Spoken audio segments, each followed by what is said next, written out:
Are you being remote controlled? Today, I'm assisted by a human. I'm not yet fully autonomous. 자, 최근에 엄청나게 이슈가 됐던 로보택시 이벤트에서 선보인 이 옵티머스 봇이 자율적으로 행동하는 게 아닌 사실 전부 다 인간이 조정을 했다, 그러니까 원격 조정이 되었다라는 이슈가 전 세계를 떠들썩하겠습니다. 자, 그런 논란을 이식해서인지 테슬라는 행사가 지난 지 얼마 안 돼서 엄청난 영상을 올려버립니다. 행사장에서 우리를 놀라게 했던 로봇들의 상호작용을 다시 한번 완전히 자율적으로 재현해내고 있어요. 백문이 불여일견이라고 반박 기사를 내는 것 대신에 그냥 영상을 올려버렸습니다. 와, 진짜 미쳤습니다. 이렇게까지 자신감을 보여줄 수 있다는 게 정말 경이로운 기술력을 보여주는데, 오늘은 테슬라 옵티머스 봇을 둘러싼 논란과 새롭게 공개된 영상에서 얼마나 많이 발전했는지, 또 어떤 새로운 기능이 탑재됐는지 간단하게 리뷰를 해보도록 하겠습니다. 자, 문제가 됐던 원격 조작이란 다음과 같습니다. 이렇게 거대한 슈트를 낀 다음에 로봇의 움직임과 사람의 움직임을 일치시키는 거예요. 흔히들 로봇을 훈련시킬 때 정말 많이 사용하곤 합니다. 그렇다면 테슬라가 보여줬던 이 모든 행동들이 전부 다 원격 조작이었을까요? 이에 대해선 목소리만 원격으로 전송했다, 아니면 행동도 모두 원격 조작되었다, 크게 두 가지로 나뉘는 것 같은데, 자, 제가 한마디로 말씀드리겠습니다. 원격 조정을 했냐 안 했냐, 이게 지금 그렇게 중요한 상황은 아닌 것 같아요. 이번 영상을 통해 증명을 했으니까요. 테슬라는 원격 조정을 하지 않고 로봇의 완전 자율학습만으로 인간과 정말 사람 같은 상호작용을 지금 하고 있어요. 아주 자연스러운 손놀림으로 인간이 원하는 걸 잡아서 줄 뿐만 아니라 여러 가지 행동들을 보여줍니다. 그리고 이 모든 영상은 로봇이 완전 자율학습된 상황이라고 말하고 있어요.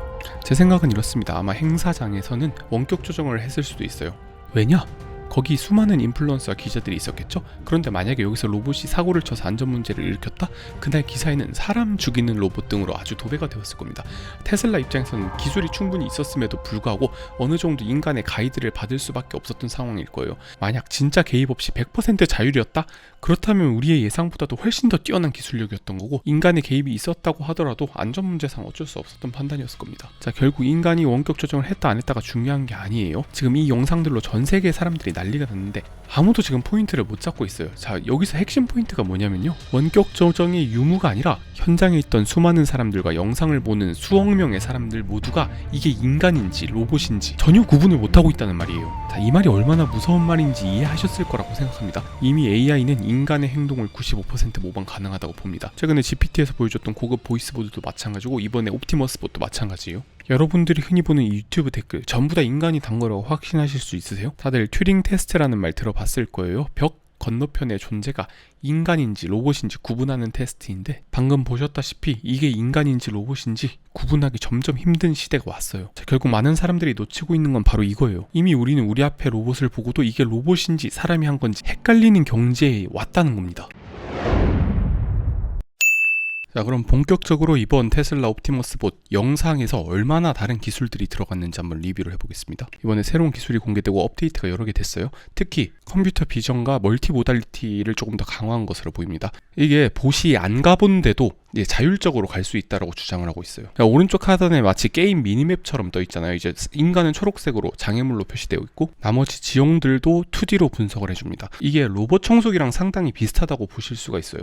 카메라나 레이더로 이 지형을 형성하는 게 로봇 청소기에도 다 탑재가 돼 있잖아요. 그런데 로봇 청소기랑 결정적으로 다른 점은 바로 3차원 높이를 인식한다는 거겠죠. 그것도 카메라만 사용하고 있어요. 이게 테슬라 자율주행 방법이랑 똑같습니다. 그리고 높이, 물체의 최적, 다양한 층위 간의 관계를 인식할 수 있다는 거니까 이렇게 스스로 자가 충전을 하는 진짜 믿을 수 없는 일이 일어나고 있습니다. 그러니까 로봇이 배고프다, 밥 줘가 아니라 자기가 알아서 찾아 먹는단 말이에요. 또 테슬라 뒤에 후방 카메라가 있기 때문에 그렇게 360도를 전부 다 볼 수 있는 거죠. 그리고 이 정밀도가 정말 말이 안 되는 게 정확히 이 뾰족한 부분을 충전 단자에 맞게 집어 넣습니다.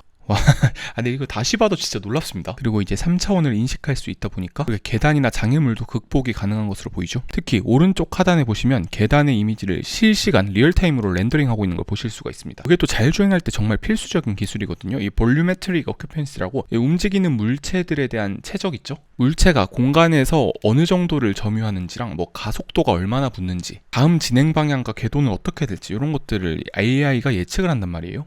그동안에 뛰고 달리고 하는 로봇이 분명히 있었습니다. 그런데 이 테슬라가 보여주는 건 다른 차원의 접근이에요. 그러니까 약간 자율주행적으로 접근을 했다라고 보시면 되고, 마치 인간이 배우는 것처럼 뉴럴 네트워크를 통해 이 장애물을 학습하고 있는 거예요. 그리고 이건 단순히 모빌리티, 다리 운동성뿐만이 아니라 이런 제스처나 사람에 대한 응답, 언어적인 반응까지 모두 뉴럴 네트워크에서 학습을 하고 있단 말이에요. 쉽게 말하면 인간 아이가 눈을 뜨고 세상을 배우는 것과 비슷한 방식으로 학습을 하고 있습니다. 물론 아직까지 다층의 뉴럴 네트워크를 썼는지 단 하나의 엔드-투-엔드 뉴럴 네트워크로 학습을 했는지 그거는 밝혀진 바가 없어서 모르겠지만 현재 자율주행 기술의 발전 방향을 봤을 때 이 모든 걸 하나의 신경망에 통합할 가능성이 아주 높다고 봅니다. 그러니까 진정한 의미에서의 인공지능을 만들겠다, AGI를 만들겠다라는 그런 목표와도 어느 정도 연관이 있는 거죠. 그리고 또 SF 같은 일이 하나 벌어지는데요. 보시면 4개의 각각 다른 옵티머스 봇들이 같이 시야를 공유하면서 이렇게 가상의 맵을 만들고 있습니다. 이게요 진짜 공상 과학 소설 속에 나오는 그 내용이라니까요. 개체 하나하나가 개별적으로 경험한 것을 모든 집단이 공유를 한다. 이 분산 학습을 통해서 데이터베이스를 만든다는 건데, 이게 잘 생각해 보시면요, 옵티머스 봇만 공유하는 게 아니라 테슬라 차량도 같이 공유를 할 겁니다. 그러니까 전 세계에 옵티머스 봇과 테슬라 차량이 많이 깔리면 깔릴수록 세계 그 자체 리얼월드를 학습하게 되는 거예요. 우리가 말하는 LLM, 거대 언어 모델 같은 경우는 이게 한계가 있다고 봐요. 왜냐면 이게 언어로 이루어진 세상을 학습했다는 거니까 분명히 언어만이 가지는 한계가 있단 말이에요. 물론 언어는 세계를 표상한다라는 말도 있지만 저는 물리적 세계를 단순히 언어로만 이해한다는 건 1, 2% 모자라지 않을까라 생각하는 관점입니다. 그런데 이제 그 한계를 극복하는 게 바로 이런 물리적 세계에 대한 이해, 물리적 AI가 되는 거예요. 테슬라의 옵티머스 봇이 발표된 지 기껏해봐야 2, 3년밖에 안 됐습니다. 그런데 그 2, 3년 동안에 거의 20년, 30년치의 발전을 하고 있단 말이에요. 이거 보고 별거 아니라고 말씀하시는 분도 있겠지만 아는 만큼 보인다고 이번 업데이트 분명히 크진 않습니다. 그런데 이런 작은 업데이트 몇 개만 모여도 한 차원 다른 휴머노이드 로보틱스에 가까워져 가는 것이라고 생각합니다.